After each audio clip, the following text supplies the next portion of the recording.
Certaines personnes disent que ce sont les moments que nous traversons dans la vie qui prouvent ce que nous sommes vraiment et ce dont nous sommes capables. Il s'appelle Bahati. C'est un nom local qui signifie chance. Ce nom lui a été donné par ses parents. Eh bien, Bahati est confronté au problème de sa femme qui a passé un très long moment dans le coma, et ce depuis le jour où elle a accouché.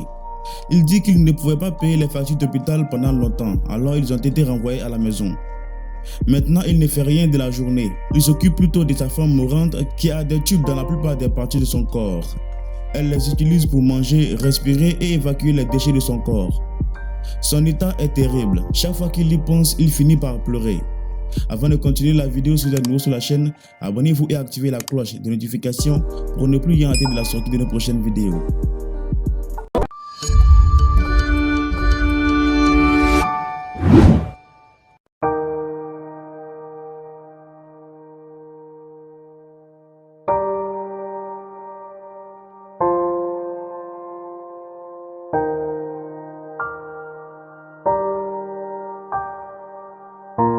Tout a commencé quand ils se sont rencontrés. Ils sont devenus amis, ce qui les a rapprochés et plus tard, ça s'est transformé en relation sérieuse.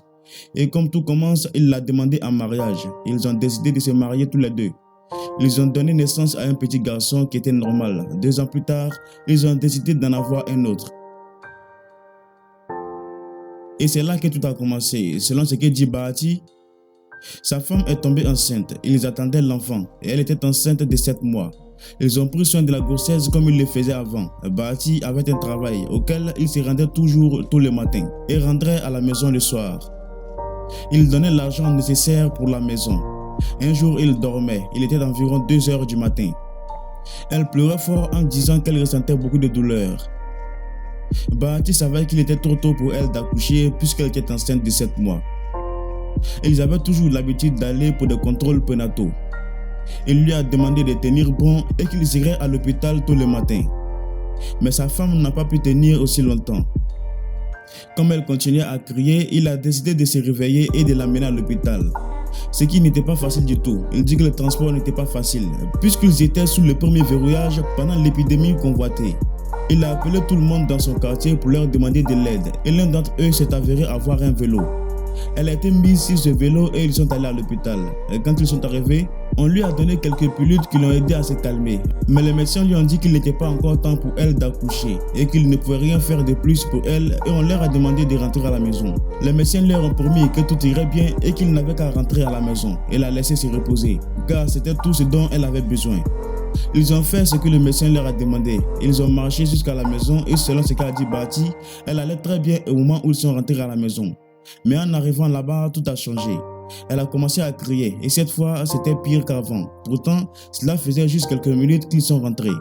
Alors, ils se sont levés et se sont retournés à l'hôpital. En chemin, ils ont rencontré un ami. Bahati lui a demandé d'emmener sa femme à l'hôpital parce qu'ils avaient laissé leur enfant à la maison et qu'ils le rejoindraient plus tard. Ils sont arrivés à l'hôpital et les médecins l'ont examiné à nouveau, mais cela a pris toute la journée. Et à minuit, les médecins ont réalisé que ce bébé à naître pouvait être une menace sérieuse pour sa vie. Et donc, ils ont décidé de l'opérer. La chirurgie a été faite. Ils ont retiré le bébé et l'ont placé dans une couveuse. Elle allait bien et tout semblait aller normalement. Bahati lui a parlé et lui a dit que tout allait bien se passer. Il est rentré chez lui pour s'occuper de leur fils qui était encore trop jeune pour dormir seul à la maison. Il a laissé la femme de son frère pour s'occuper d'elle pendant la nuit et qu'il reviendrait le matin. Mais il a été rappelé par les médecins et lui ont demandé pourquoi sa femme était en train de mourir, parce qu'il n'y avait personne à ses côtés. Ce qui signifie que sa belle-sœur qui était censée s'occuper d'elle était partie et n'était plus à l'hôpital. C'était au milieu de la nuit, mais il s'est réveillé aussi vite et s'est rendu à l'hôpital. Arrivé à l'hôpital, il a vu les médecins essayant de sauver la vie de sa femme, car elle était presque sur le point de mourir. Elle ne pouvait plus ouvrir les yeux, ni même entendre quoi que ce soit. Et c'est pour ça qu'elle a fini dans le coma. Elle est restée dans le coma trop longtemps et 2 mois plus tard, on a donné à Bahati le bébé qui était dans la couveuse. La bonne nouvelle, c'est qu'il était encore vivant. Mais il ne pouvait pas être allaité puisque sa mère, elle, était dans le coma. Il a donc été obligé d'acheter du lait. Il ne pouvait pas s'occuper de ses enfants et de sa femme qui était dans le coma en même temps. Alors il a amené le bébé chez sa belle-mère et lui a demandé de l'aider à s'occuper du bébé, ce qu'elle a accepté. Après 5 mois dans le coma, ils ne pouvaient plus payer les factures d'hôpital. Alors ils ont été renvoyés chez eux. Elle était obligée de rentrer à la maison étant dans le coma et en ayant des tubes pour la maintenir en vie, parce que l'hôpital a dit qu'il devait céder le lit à d'autres patients qui étaient déjà en train de mourir. Cela fait maintenant 1 an qu'elle s'est réveillée, mais elle ne sait pas toujours comment faire. Elle ne parle pas et n'entend rien du tout. Elle vit comme ça tous les jours. Il la nourrit grâce à ces tubes qu'elle utilise aussi pour respirer. Il dit que le tube qui aide sa femme à évacuer les déchets s'est cassé et qu'ils n'ont pas d'argent pour en acheter un autre. Alors elle urine sur elle-même, ce qui cause des plaies et fait qu'elle sent déjà mauvais. Il fait la cuisine, lave les vêtements, fait les courses, il fait tout à la maison, ce qui n'est pas facile. Ils n'ont presque rien à manger.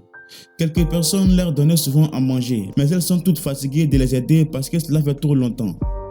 Il demande de l'aide pour pouvoir ramener sa femme à l'hôpital avant qu'il ne soit trop tard. Les fonds qui permettront de les aider seront donnés via le lien qui se trouve dans la description et en commentaire épinglé.